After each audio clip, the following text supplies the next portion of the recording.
함께 사도신경으로 신앙 고백하시겠습니다. 전능하사 천지를 만드신 하나님 아버지를 내가 믿사오며 그 외아들 우리 주 예수 그리스도를 믿사오니 이는 성령으로 잉태하사 동정녀 마리아에게 나시고 본디오 빌라도에게 고난을 받으사 십자가에 못 박혀 죽으시고 장사한 지 사흘 만에 죽은 자 가운데서 다시 살아나시며 하늘에 오르사 전능하신 하나님 우편에 앉아 계시다가 저리로서 산자와 죽은 자를 심판하러 오시리라. 성령을 믿사오며 거룩한 공회와 성도가 서로 교통하는 것과 죄를 사하여 주시는 것과 몸이 다시 사는 것과 영원히 사는 것을 믿사옵나이다. 아멘. 다 함께 찬송가 274장 찬양하시겠습니다.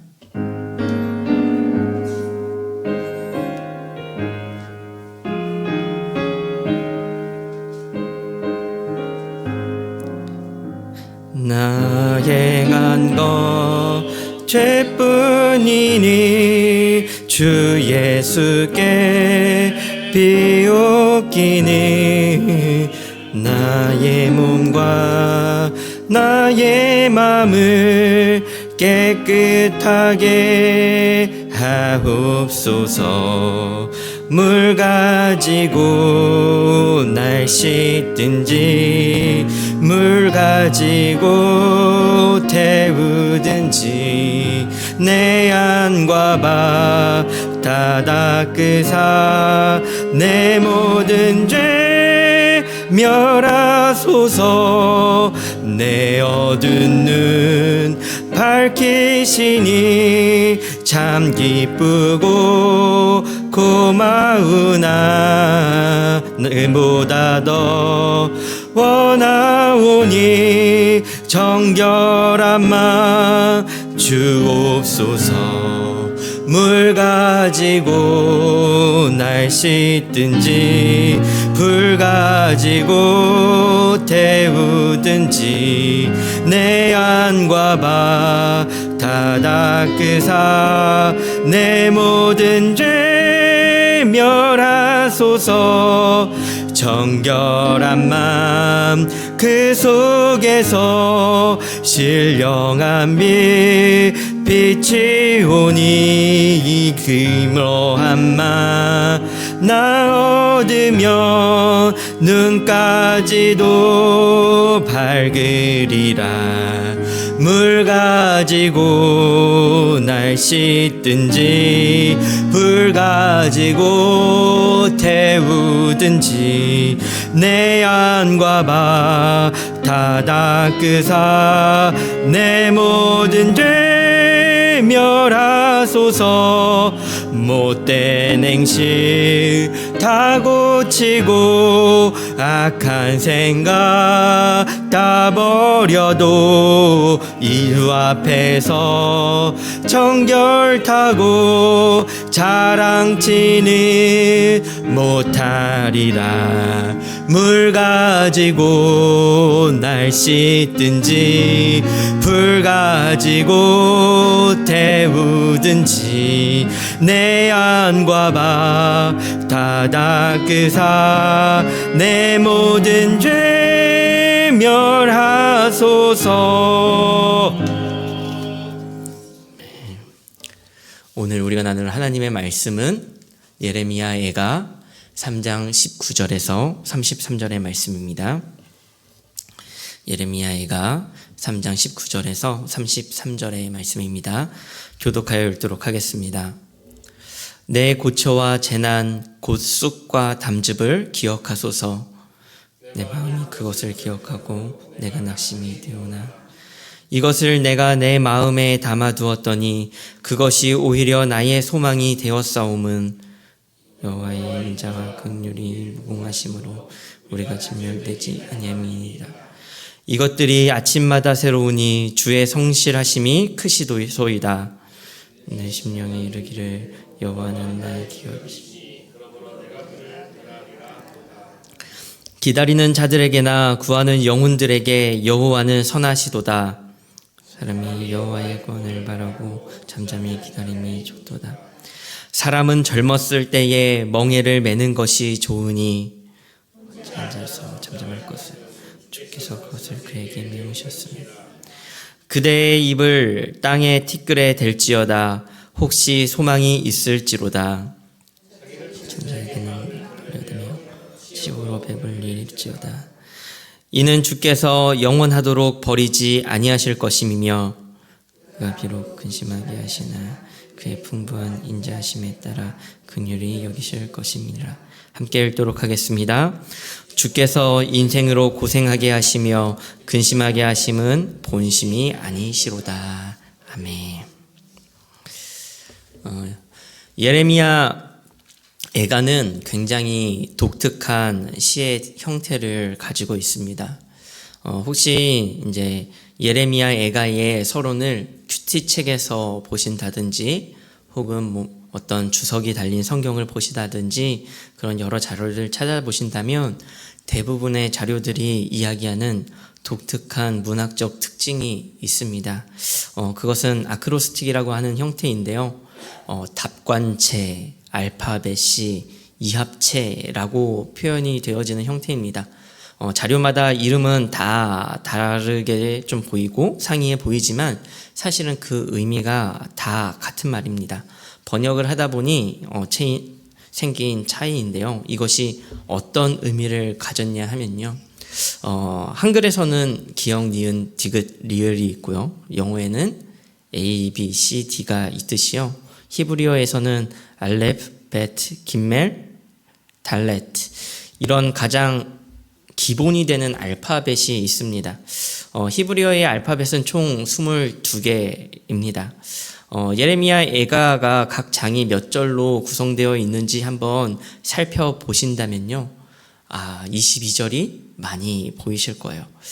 3장을 제외하고는 22절로 다 구성이 되어져 있고 3장은 66절입니다.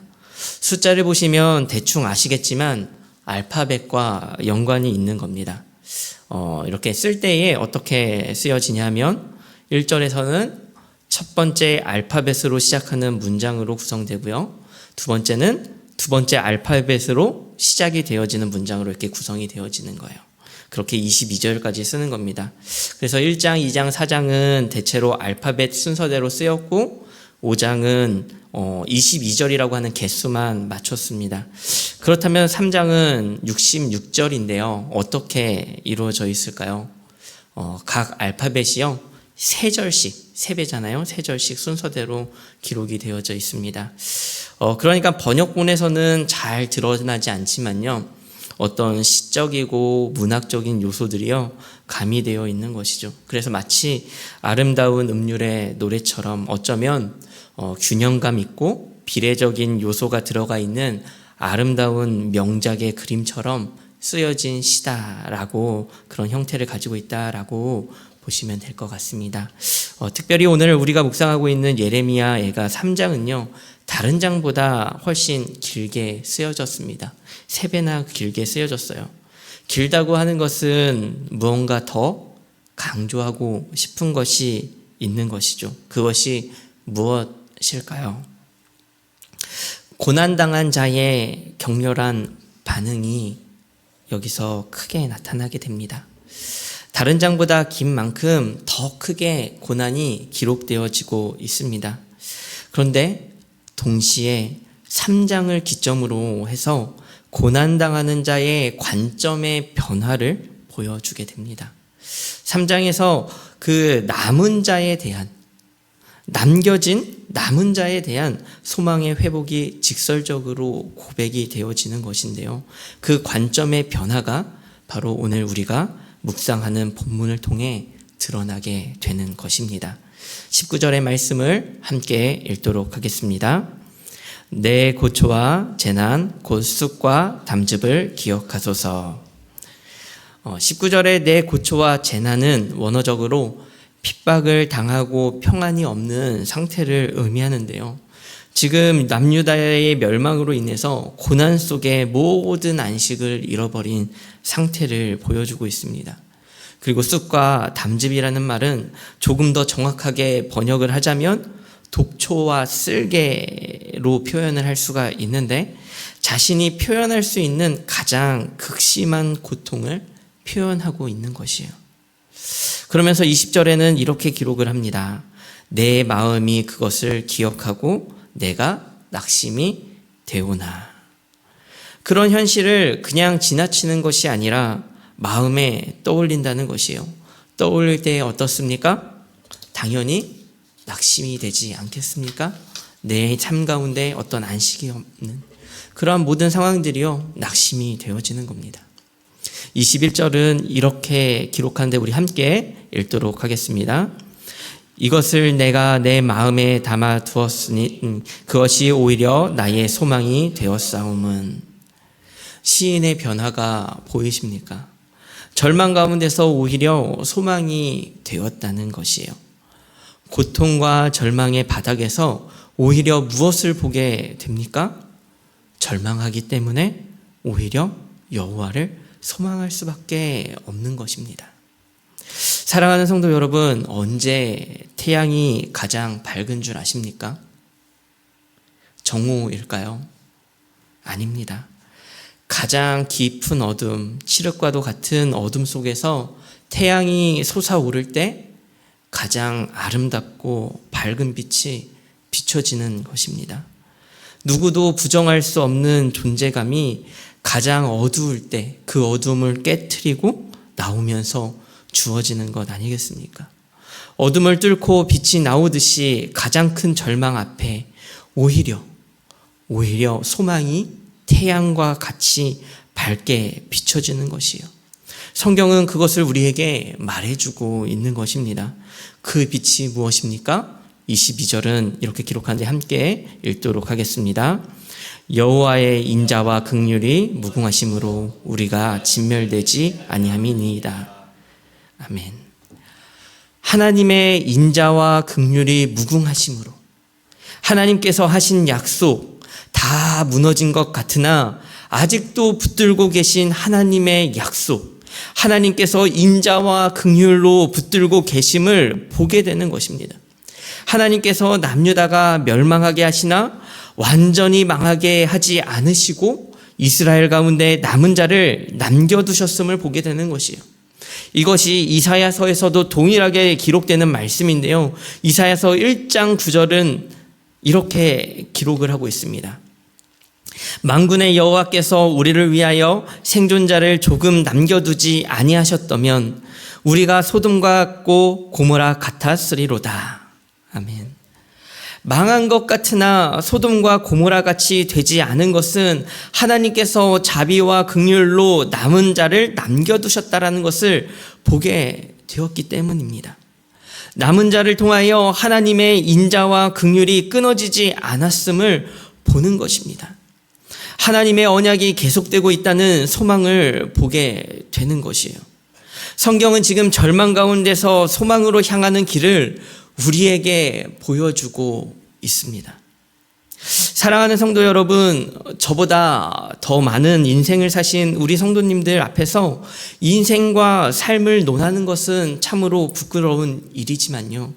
사실 우리의 인생 가운데 정말 큰 시련과 아픔은 예고 없이 오는 것 아니겠습니까? 제가 어제 한 친구와 전화를 하고 또 다른 친구와 잠깐 만남을 갖게 되었는데요. 한 친구가 갑자기 어제 이른 아침에 전화가 왔습니다. 몇 년 만에요. 아버지가 이제 뇌종양이신 것을 갑자기 발견하게 되고 수술을 하게 되었다는 것이에요. 제가 목사가 된 것은 알았지만 그동안 잘 모르고 있다가 공고한 마음에 유튜브에 제 이름을 쳐봤다고 합니다. 그래서 설교를 듣고 그 공고한 마음 가운데 말씀을 들어보니 기도 부탁을 하고 싶다라는 마음이 들어서 전화를 했던 것이었습니다. 다른 한 친구는 아내가 임신을 했는데 양수가 터져서 조기에 좀 급격하게 출산을 하게 되었습니다.